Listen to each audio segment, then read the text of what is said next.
Hello, everyone, and welcome back to another episode of the Wealth Building for Dummies podcast. My name is Kyle Demian. I'm joined here again with Renji Matthew. Today, we're going to talk about the 7 steps to build generational wealth. Renji, you're going to start by taking us through our first step, and that's going to be your money mindset. So, Renji, go ahead and dive in and take us away. Yeah, the first step, like Kyle said, is money mindset. And it's just getting your mindset correct because, growing up in our generation at least, we didn't learn about money in school. That was not something that was taught. So I think a good way to start is either listening to a podcast or reading a book for 10 minutes a day. That's all you need to do. 5-10 minutes a day, 20 minutes at most. If you could do more, even better.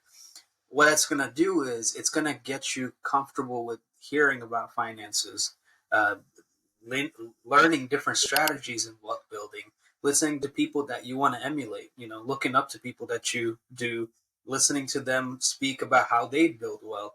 Doing that 5-10 minutes a day, it's going to keep compounding over time, and it's going to do a lot of wonders for you because now you're going to, let's say a couple months from down the line, you're going to know way more than you did before, right?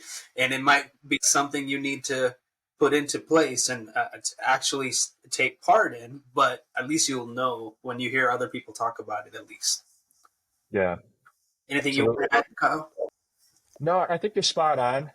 We're not taught about money in school, and even some of us are brought up to believe that making money is bad or that money is the root of all evil, but that's just not the case.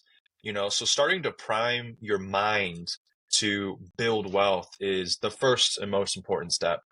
And the second step would be ensuring proper protection.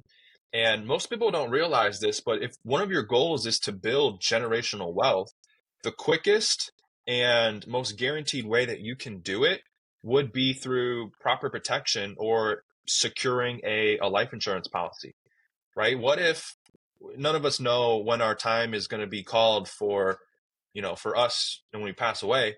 And so the quickest way to guarantee that you can build generational wealth is through having a life insurance.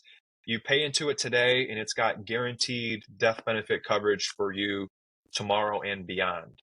And like I said, that's one of the quickest ways to guarantee it. Now, the third step is building up an emergency fund. So go ahead and take us through that for us, Renji. Yeah, so building an emergency fund is something that I think our grandparents used to teach us about. Like, it's good to have put money aside for a rainy day fund, or if your tire blows out, if you don't have an emergency fund, where's that money going to come from to fix that, right? So it's always good to. We usually tell our clients to have 3 to 6 months worth of expenses saved up as an emergency fund. That way, if anything happens, let's say, God forbid, they lose their job, at least 3 to 6 months worth of expenses is saved up. So that's simple. Simple there. Emergency fund is just to have enough for emergencies. Awesome. The next one then would be controlling debt. And a couple of things that I want to share with you guys is like all debt isn't bad debt. The debt that's bad is the uncontrollable debt or the debt that doesn't necessarily have a timeline for when it's going to be paid off. And that would be debt like credit cards, right? Obviously, some of these credit card interest rates, I think I saw an article the other day that talked about the average credit card interest rate is like 22 or 23% or something, which is insane. Um, Credit cards can range from anywhere from I think 10 to probably upwards of 28, 29%. So that is the debt you want to take care of first. Debt that's on like a mortgage or a car loan, because those are set timelines for when it's going to be paid off, it's not necessarily so bad. It's not something you need to rush to pay off sooner rather than later. I would recommend you just follow the 30-year time frame on your mortgage, pay it off in the 30 years, and invest the other money that you were going to use to pay it off early, right? So know the difference between good debt and bad debt. And a way to help you pay off your bad debt, you've probably heard of the debt snowball method before.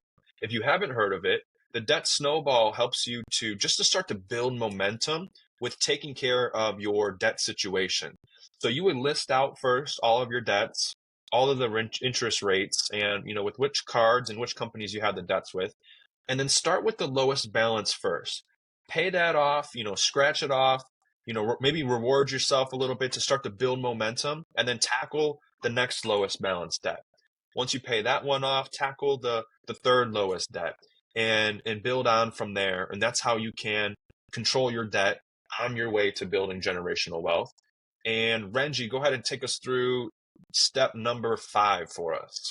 Yeah, and before I go into that, all of these steps, guys, we're just doing the basics here. We can dive into each of these on a whole different episodes of them. We're trying to keep this simple, so we're just going through the simple basics of wealth management. So, yeah, number 5 is increasing cash flow. Sorry, increasing cash flow. Can't talk. And we talked a little bit about this on a previous episode. It's about building wealth, right? So you want to start a side hustle, or if you like your job, maybe looking for a raise, or looking for adding on certificates to increase your income, or we recommend starting a side hustle because usually your whole thing about starting businesses is to replace your boss and be your own boss and taking your time back, right? That's the whole point of starting side hustles. So that's what we would recommend, is starting side hustles to replace your income. So if you can increase your cash flow that way, then there you go. And like we mentioned on a previous episode, financial freedom is just passive income greater than expenses. So if you're getting enough cash flow to replace your expenses, that's financial freedom. So that's what we recommend, is starting a side hustle. Awesome. From there, step number 6 is starting to actually build wealth. So now that you've increased your cash flow, really just take it to another level and scale it. Start investing, start growing your business or getting into assets like real estate, and really start preparing for the future and whatever that looks like for you. For different people, you're going to have different goals or, different dreams for what that is, but pick it out for you and then start to scale it and grow and expand it. And that leads us lastly into, after you've built wealth, you need to protect it. So Renji, take us through wealth protection, which is the last step. Yeah, so wealth protection.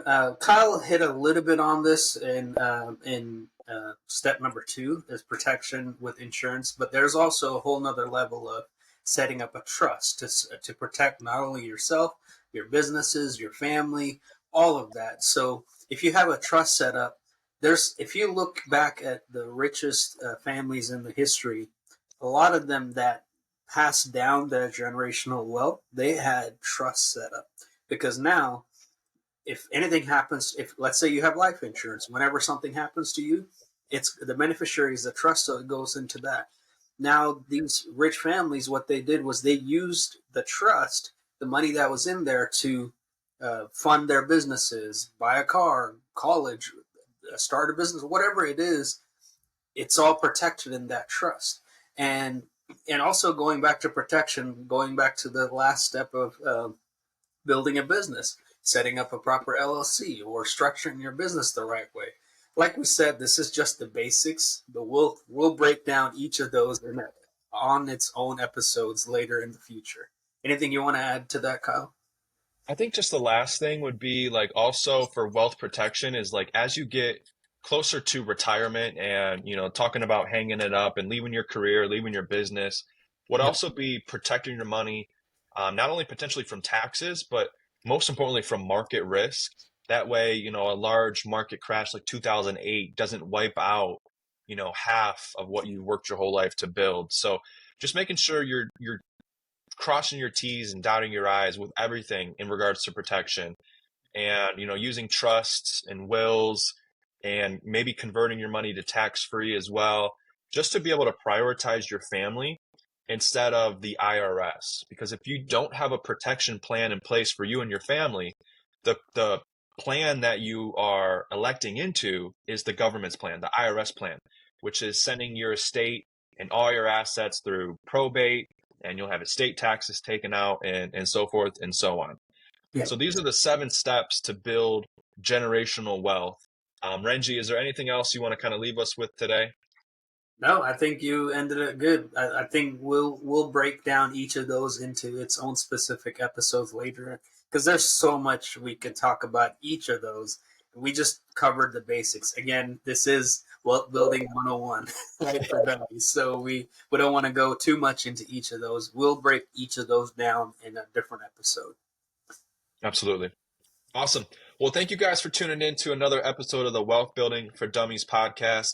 My name is Kyle Demian. You can find me on TikTok at The Wealth Academy, Academy spelled with a K. And you can find me on Instagram at Kyle Demian. Renji, they can find you on Instagram and TikTok at Renjamins, right? Yep, Renjamin's like Benjamin with an R, and on Correct. Facebook it's Renji Matthew. Awesome. And with that, be sure to like, comment, and subscribe to our YouTube video. We're starting to line up guests now for the future to be able to bring on some people just to get other insights. And really, we're going to dive into how they built wealth and, what their failures were, what their lessons were, how they started, how they're scaling, and overall, just to give you an idea of different options to help you go out there and achieve all of your financial dreams as well. So thank you guys for tuning in, and we'll see you on the next episode.